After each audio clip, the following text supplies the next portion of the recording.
We are now going to move quickly into our next session. So I'm going to ask the chair for this session, Mrs. Catherine Grisby, is not with us. So Professor Halden Morris will take over chairing this session. And then we will have Mr. Simone Cecchini from ELAC, that's the Economic Commission for Latin America and the Caribbean. Davidson Mupinga, who is from Kent State University, Associate Professor, Dr. Mupinga, and of course our own Miss Olivia Campbell, who is one of our partners from Sutherland Global, and she's the manager for strategic initiatives at Sutherland. Do remember the workshop that Dr. Crow spoke about? We'll get a chance to delve through some of the issues that he has raised. And that will be at 2. A lot of things will be happening at 2, colleagues, so it may be, I know you may be having a dilemma now in terms of the choices you will need to make. The study tours and some concurrent sessions.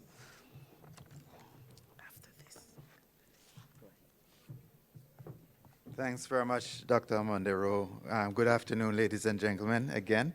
It is said that thou shalt not lay hands on one suddenly, but I have to fit in. Okay, I'm Halden Morris, and chair of the session. This session basically is going to be followed after the keynote speaker by a panel discussion. The keynote speaker is Mr. Simone Cecchini. Yeah, thank you. Thank you. And he is a Senior Social Affairs Officer, Economic Commission of Latin America and the Caribbean. I'll move directly into his presentation in the interest of time, and we'll take the panel discussion afterwards. Welcome you.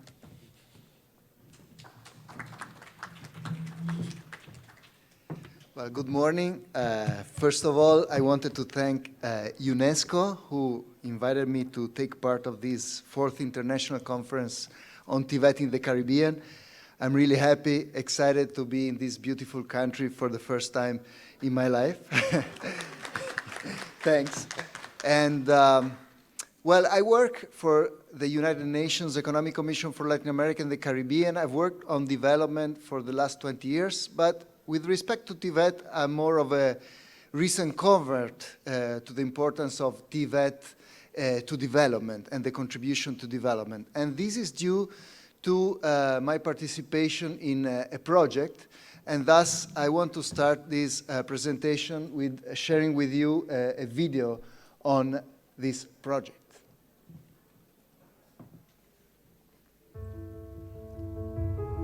Vocational education and training is a key instrument liaising education, work, and social and economic development.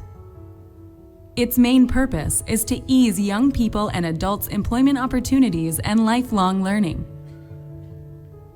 Since 2015, ECLAC's divisions of social development, gender affairs, and economic development, with the support of Norway's cooperation, have been working on this subject with a regional perspective. Over this period, a series of analytical studies have been published, and several technical assistances have been carried out. Moreover, policy dialogue has been promoted through seminars and workshops and participation in a variety of discussion forums. Strengthening the quality of technical vocational education and training systems is essential to successful school-to-work transitions and upward career paths. How do we achieve this? The work of the project has identified these key areas to achieve this goal. 1. Promoting trajectories of young people from secondary technical education to higher level technical education, and from non-formal educational training towards both levels of formal technical education. 2. Improving the link between the technical vocational education and training system and the productive sector through the identification of skills, demands, and strengthening gender-sensitive labor market information and employment services systems. 3. Taking advantage of the technological revolution for the present and future of work, anticipating its associated challenges. 4. Facing inequalities and gender biases in the educational offer, career choices, and employability. Promoting education, work-life balance, and training staff and students on gender equality issues. 5. Enhance social and labor inclusion and capacity building to expand the participation of the breadth of the population in the benefits of development, recognizing gaps caused by socioeconomic status, gender, ethno-racial status, age, and geographic location. 6. Generating interinstitutional coordination mechanisms and representation of relevant actors, as well as instruments to certify competencies and training evaluation and assessment. 7. Fostering institutional links between public and private training providers and generating synergies among them. 8. Identifying new source of funding, building on the efforts of subnational governments and collaboration with the private sector. To move towards an inclusive development that tackles social and gender inequalities, eliminates poverty, and consolidates economic, social, and cultural rights for all of the population of Latin America and the Caribbean, it is fundamental that technical and vocational education and training systems support the development of competencies that are key for the exercise of responsible citizenship and continuous learning in a dynamic and increasingly technologized labor market.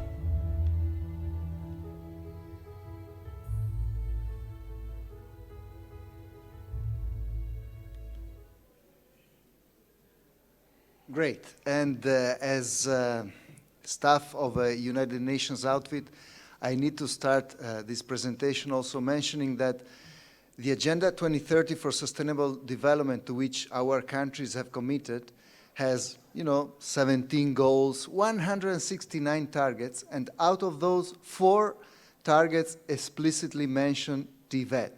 And basically, 3 are under the goal of quality education, whereby countries have committed to providing quality TVET, which is also inclusive, without gender imbalances and including, disadvantaged groups like people with disabilities. And also 1 target under Goal 8 for decent work, whereby countries have committed to reducing the proportion of youth who are not in employment, education, or training.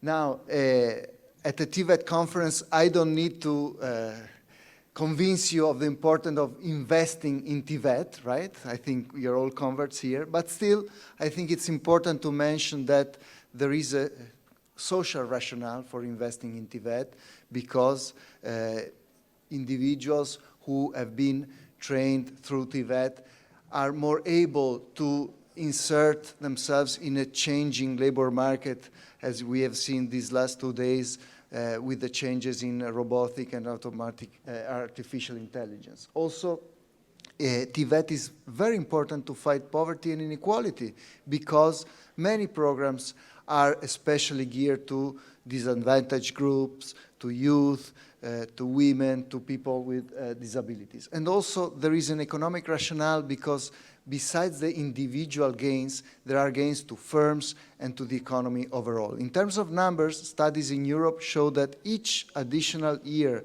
of TVET accrues a gain of 10% in hourly wages for men and 7% for women. Here I'm showing you some charts we calculated for Latin America on the rate of returns of education, right? So it's something very simple and basic. On the horizontal axis, you have years of education. On the vertical axis, wages. So, as you would expect, the chart goes up.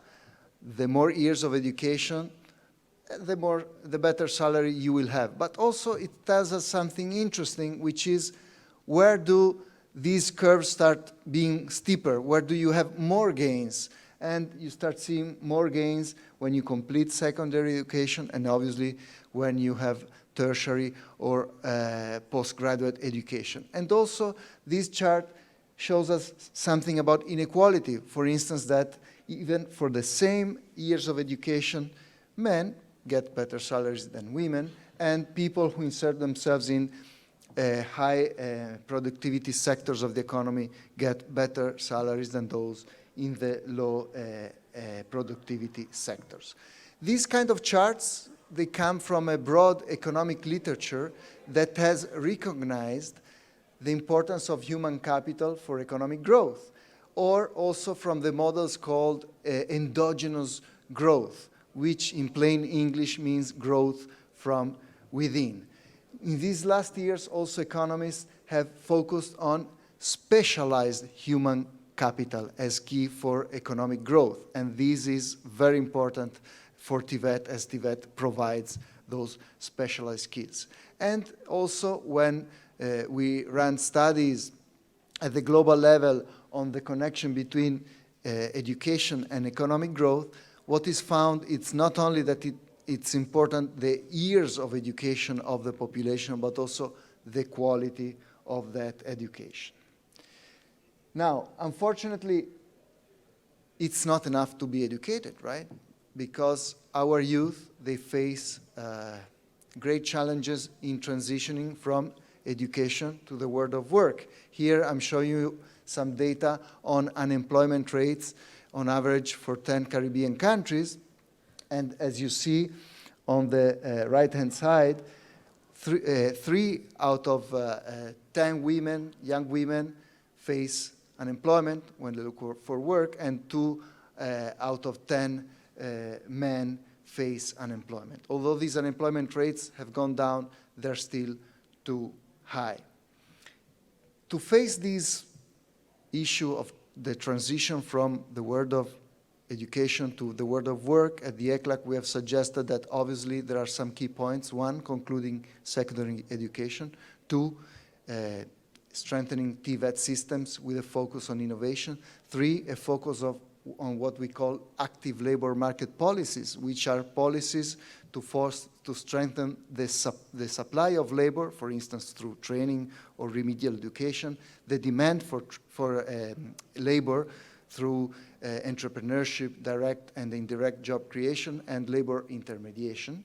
Also, providing balance between study, work, and family. This is very important for young women.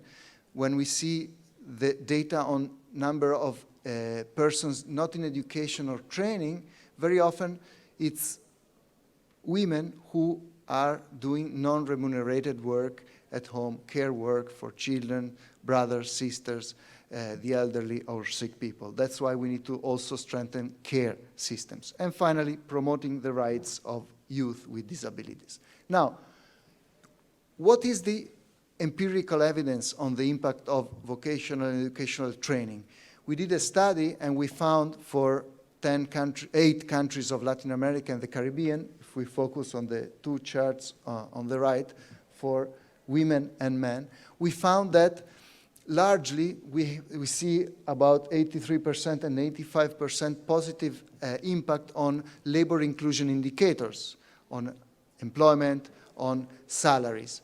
Interestingly, you also see some red, which means there are also some negative impacts, and you would ask, why are there some negative impacts of these programs? Well, because sometimes people, as they are trained, they will not take any job for any salary, so maybe their unemployment period becomes longer because the economy doesn't provide, it doesn't have enough jobs for people who are better prepared.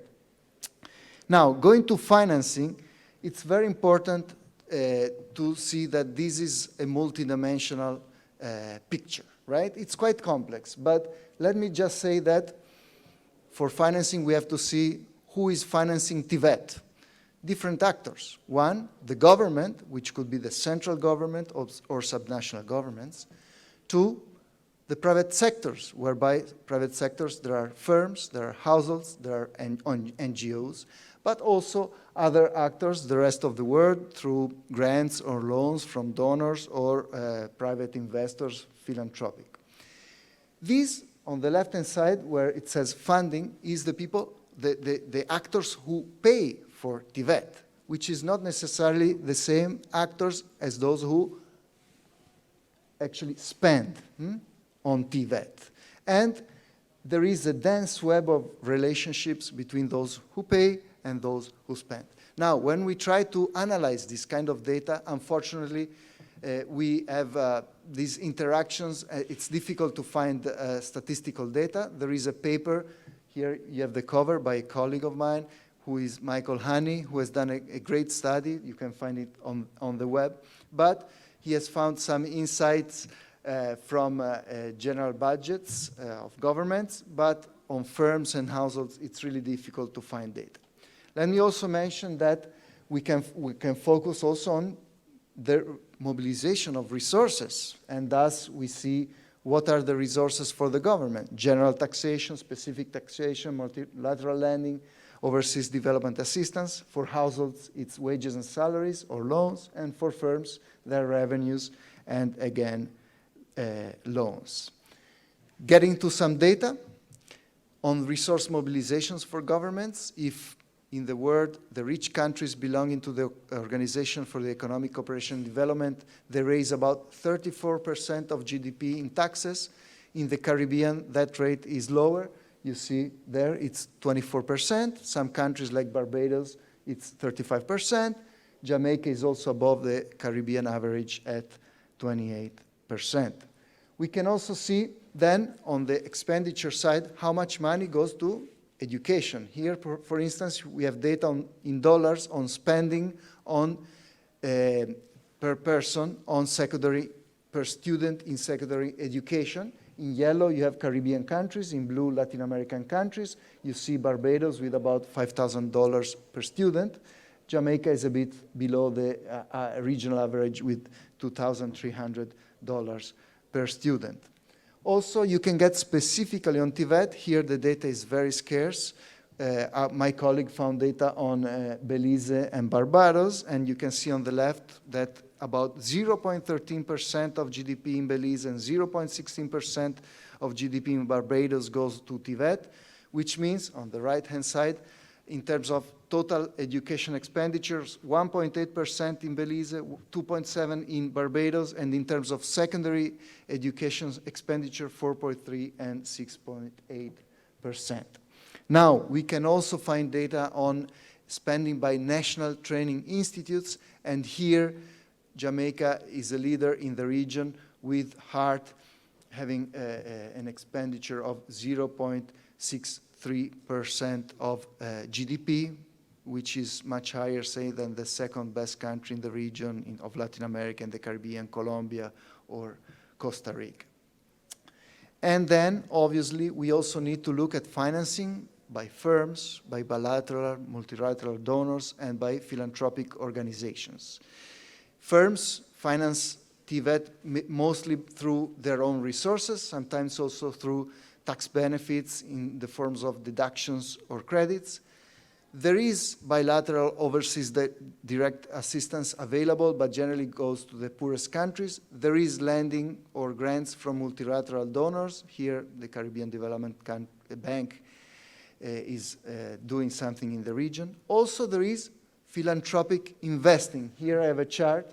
It's not much money. Between 2013 and 2017, about $1.6 million overall in the whole of Latin America and the Caribbean went specifically to TVET, and it was from this UK charity Comic Relief or from the Conrad Hilton Foundation. Well, we are here in the Hilton, the founder of the Hilton. And also, obviously, there is potential for other innovative sources such as impact investment and social impact bonds. Thus, to conclude, the final thoughts, obviously, we need to invest in human capacities. This is good for economic performance, for social development. TVET is a key policy response to face the future of work, on which we heard before, for instance, from the World Bank and from other speakers. But how do we finance TVET? The state still needs to play a key role both on the governance of formal and informal TVET and on mobilizing financing. But obviously, we need the support of firms and additional sources of financing should be mobilized. Thus, financing is key to achieve the Sustainable Development Goals and the targets related to TVET. Thanks a lot. Sorry for I tried to do it as quick as possible. Ladies and gentlemen, I know we are not doing justice to financing sustainable TVET and youth development and TVET contributing to the GDP of countries. However, we will hear a little bit more. We are strapped with time and people want to go for lunch, so we're going to limit the presentations to about 8 minutes per person coming up for the panel discussion and perhaps a few questions afterward. I know the discussion will continue afterwards, and this is something that is critical to the Caribbean region as it relates to financing TVET. We have a lot of challenges as it relates to sustainable financing, and I'm sure this will come forward. We have two speakers in the panel. The first is Dr. Mupinga, Professor Mupinga from Kent State University, Ohio, USA, and he'll be speaking about the role of technical and vocational education and training in global economies. The second speaker is Ms. Olivia Campbell. She's the manager for strategic initiatives of Sutherland, and I guess she'll give the industrial perspective on financing. I think that's what she'll be doing. Ladies and gentlemen, let me hand you over to these two presenters, and then questions.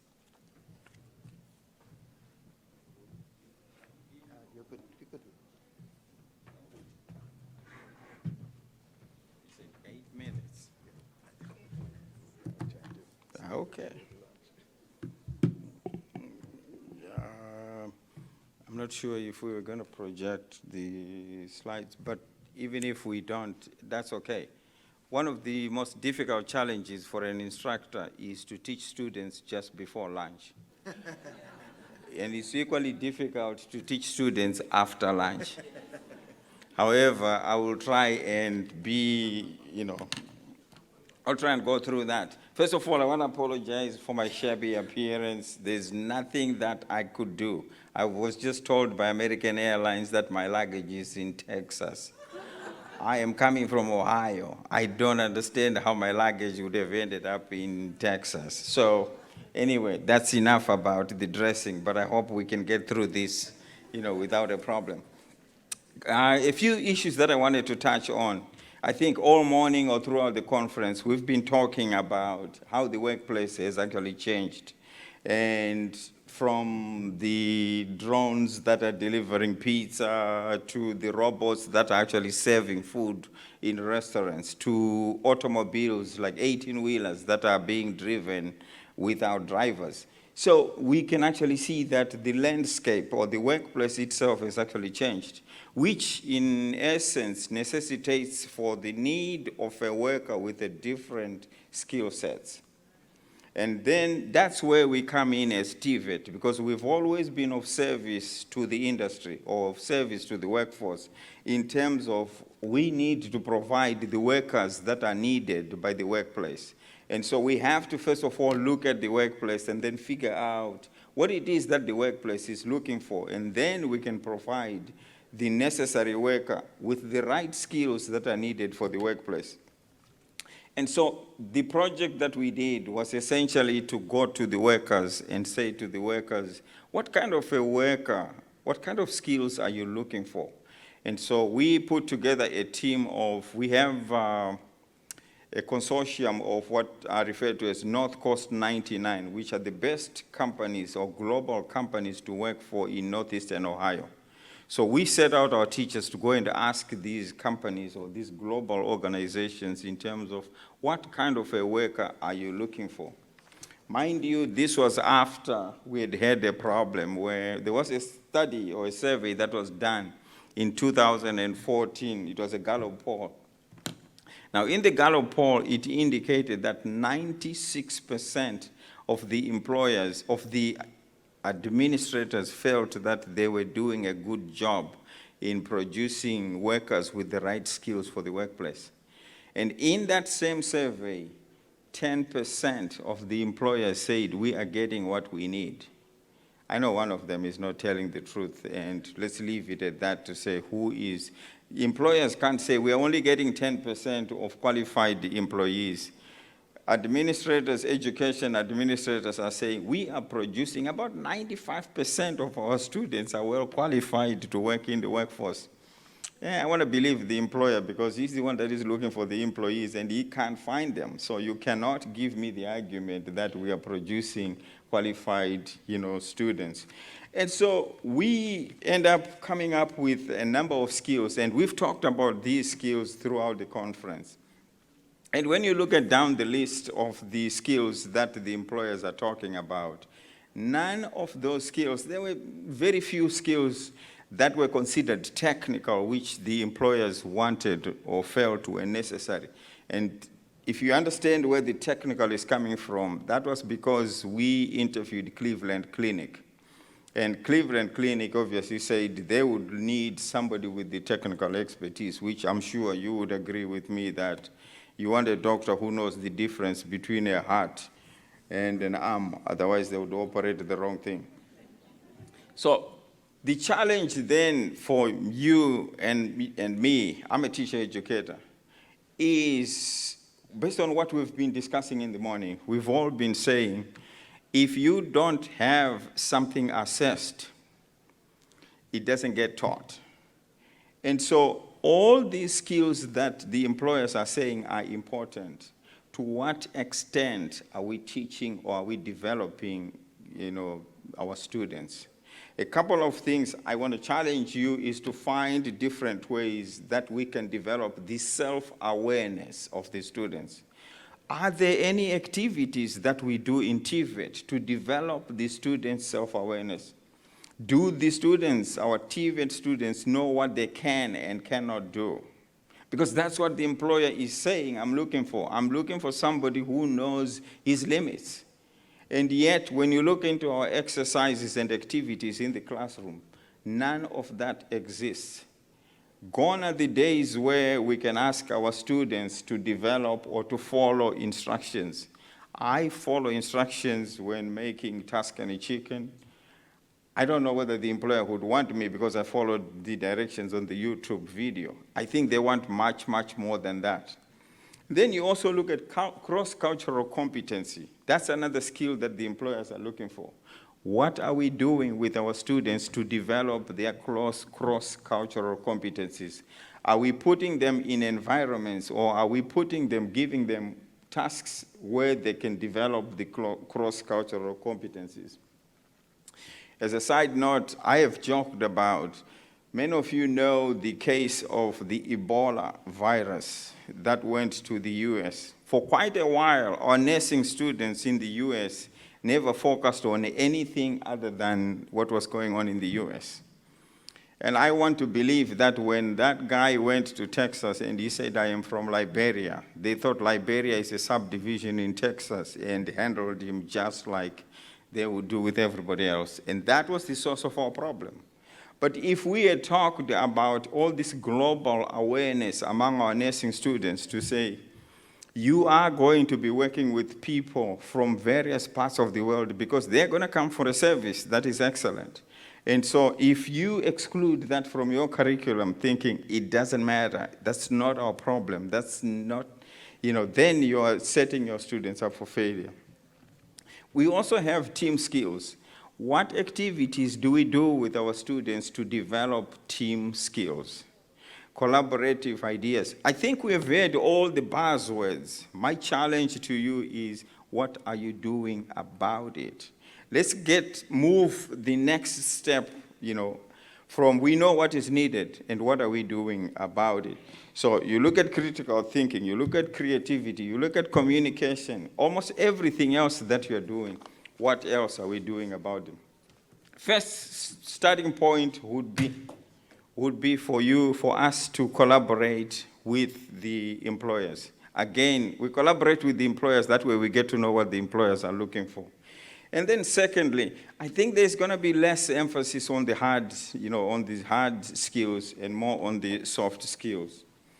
And then the collaboration with or partnerships between education institutions and the industry is going to be critical in making sure that we are on target in terms of developing the skills that are needed.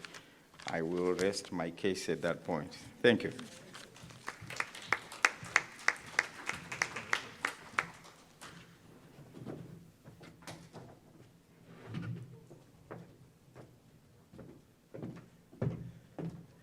Good afternoon, everyone. Will I have a presentation to work with? Yes? Oh, there we go. Okay. All right. I, too, will be moving a little bit quickly because I don't want to be the reason anybody misses lunch. Let's start talking. Let's talk about TVET in BPO and its contribution to Jamaican economy. Now, the title is a little bit clumsy, but I just want to explain that we're not talking about TVET's contribution to Jamaica's economy. We're talking about TVET's contribution through BPO to Jamaica's economy. Is that clear? Also, before I go a little further, I just want to plug something a little bit. The tour this afternoon that is going to the Montego Bay Free Zone will offer an opportunity, a rare opportunity for participants to see a live BPO in operation. It's not something that happens often because you will appreciate that, with people's personal and sensitive information, there are many restricted areas. But I'd like to encourage as many of you as possible to join on to that tour because a lot of the things that I speak about will become clearer once you get on board. Now, it seems like a simple and basic and straightforward question, but let's go a little bit deeper. I'm going to, in this presentation, give you a little bit of a snapshot of the numbers. So really quickly, let's look at Jamaica's BPO sector. The business process outsourcing industry in Jamaica employs some 36,000 people. Now, there's a little bit of back and forth between BPO and tourism, who, contributes more to the economy. But let's just say that over 70% of Jamaica's services, GDP comes from the services sector. And the two fastest growing areas are tourism and BPO. So, no challenges here, but we just want to point that out. Now, that number is set to grow significantly over the next couple of years. The government of Jamaica has a stated objective to get to 100,000 jobs. And it's not impossible. The discussion about what we need to do to get to 100,000 jobs is a whole different presentation. I won't be giving that one today. But we know that it's not impossible based on our own experience at Sutherland. In 2012, we started with 1 employee. Today, we have 5,000. We are on a growth path to reach to 10,000, and we're not the biggest BPO in Jamaica yet. That gives you a snapshot. But let's talk about the estimated revenue. I think this figure is a little bit low. It's closer to $1 billion in revenue that this industry brings in. And salary ranges, they go from 1 million to 9 million. Of course, there are outliers. Some people making 150,000 US dollars a year. But by and large, these are the rough numbers. Nope, that way. Okay, so to get a sense of what I'll be talking about, let's talk about the jobs that exist in the BPO sector. They're divided roughly into 3 areas. One, the operations. These are your agents, your consultants, your customer service representatives, and that number, accounts for about 60% of any BPO's employees. After that, we have what we call operation support. These are the folks that give support to the operations directly. They are the trainers or quality specialists or workforce management. And then there's the support side of things where the operation support is about 30% of your employees, but support represents about 10%. And that's really the stuff that keeps the business running: HR, IT, security, facilities. That's those sort of positions. No? That way. All right. So, at Sutherland, we did a survey to find out, like, who's coming to us with a TVET education? Who has this TVET background and how exactly are they doing? And what we found is that based on our survey, about half of all employees have a combination of basic academic education, which we consider to be 4 CXCs or the equivalent in City and Guilds, plus HEART training and certification. And in this instance, we asked specifically about HEART training and certification. HEART is our partner, and we've been working with them to, get TVET more ingrained and TVET certification more ingrained in what we do. Now, what we found is that among the employees who have been with the company between 1 and 3 years, 72% of them have TVET training and certification. So half of all employees have TVET training and certification, but the number goes up. It's 72% of the tenured employees as people who stay for between 1 and 3 years. Now, the number goes up even further when we start talking about at the management level, and this is significant. 80% of senior managers at Sutherland have HEART or TVET on-the-job training and certification. Now, that sets us apart from a little bit from other traditional industries. And there are a couple of things we can take away. Number one, employees with TVET training stay a little bit longer on the jobs. The sweet spot for employment in our industry is a combination of basic academic education plus advanced TVET training. And another takeaway is that BPO offers a distinct career path for persons who have a TVET education or certification. So now, this is just a slide that gives you an overview of our TVET training ecosystem at Sutherland. Apart from the folks that come to us with HEART training, there is significant investment by the company in training on the job at all levels.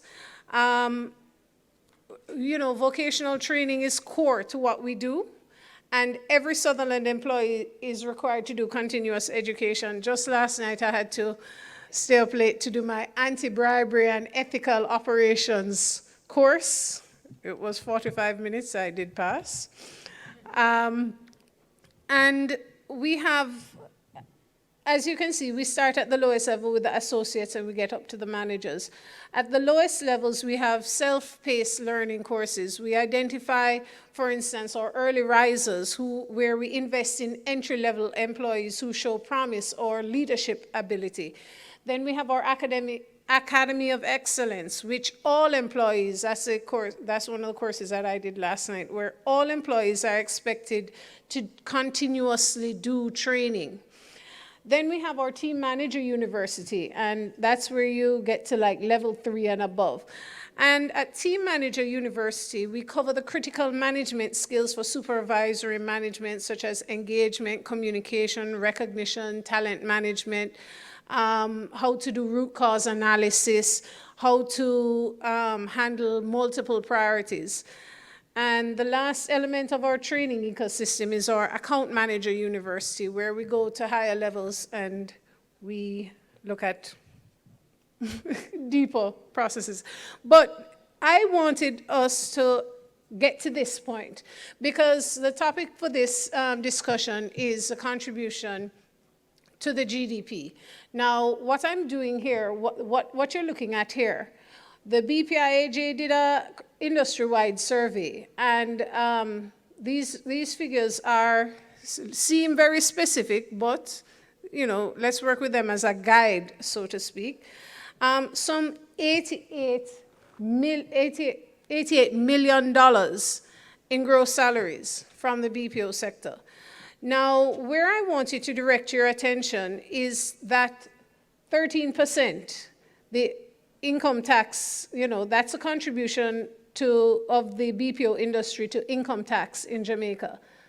How is it so low when we have so many employees? Remember the 60% of the employees that are at the lowest level. Most of them fall beneath the government's income tax threshold. But let's have a look at the NIS contributions. 35% come from the BPO sector. Let's look at NHT and education tax. We're in the teens right there. Now, this is significant because what it tells us, if 80% of the people who are your senior managers, who are the ones that are above the 1.5 threshold, are bringing in, you know, that much income tax, this is something where the government needs to have a look at because there is a clear return on investment. The numbers support the fact that if you invest in TVET education, the people who have that education and training, while they go through their career, they will end up earning more in many cases than average employees. I just got my signal for my 1 minute, so I will just blow through. Skip that. All right, so conclusions number one. Our TVET contributes significantly to the BPO sector, particularly in terms of the employed and the career opportunities. So I want to separate the employment from the career opportunities. The employment, as we said, that bulk of people that are employed. These are people who come to us, they have, you know, they have CXCs and entry-level heart certifications, but we provide a path for them to see a career. And as they get further along in their careers, it redounds well in terms of their income and their earning abilities. But the other thing I would like to point out is that BPO makes a significant contribution to the economy, and through the BPO sector, which is heavily TVET-based, TVET impacts some 2 to 8% of the economy directly, and that's just through one industry. So that said, let's invest more in TVET. Thank you all.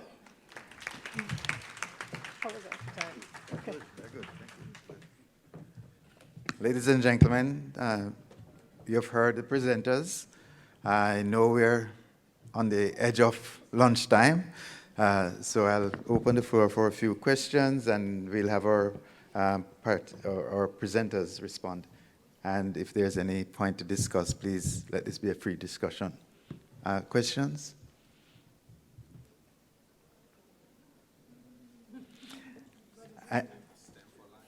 I think we're saying it's time for lunch.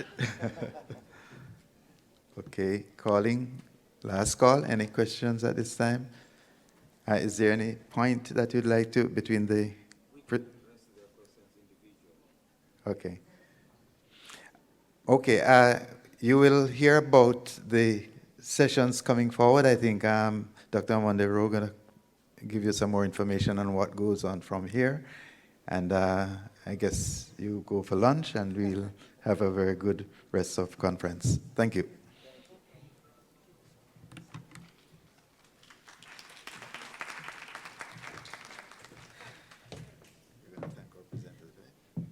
We want to thank you all for really making an effort to stick to the time and for being very focused in terms of getting across the points.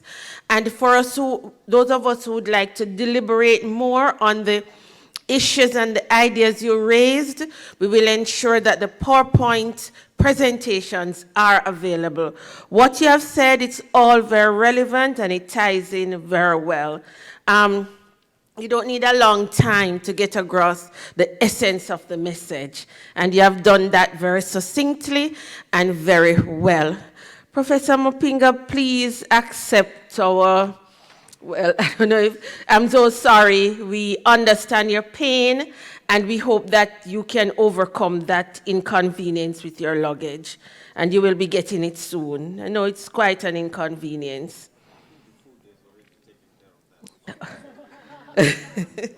The food has already taken care of. You have enjoyed the food. Okay, and just thank you for coming. This is what resilience is. He has all of these issues, but he just came and he did what he had to do. Talked about resilience earlier.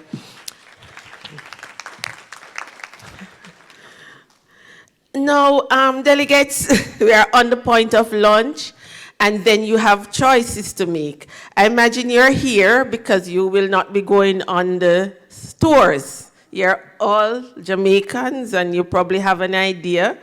But if you're going on the tour, you need to now rush, get some lunch, so that you can catch the bus at 2. But please remember the session with the workshop on at-risk youths. We are going to delve more into those ideas and models. And there are also some other very interesting and stimulating sessions during that period. So take time to browse them and do turn up at the workshops if you can. There are lots of choices, but if you're not able to attend, we'll ensure that you get the PowerPoint presentations. Thank you. We'll resume at about 2:10 with the workshop and the other sessions that will be going on, concurrent sessions. Yes, thank you so much, and thanks. Very interesting presentation. I hope we'll be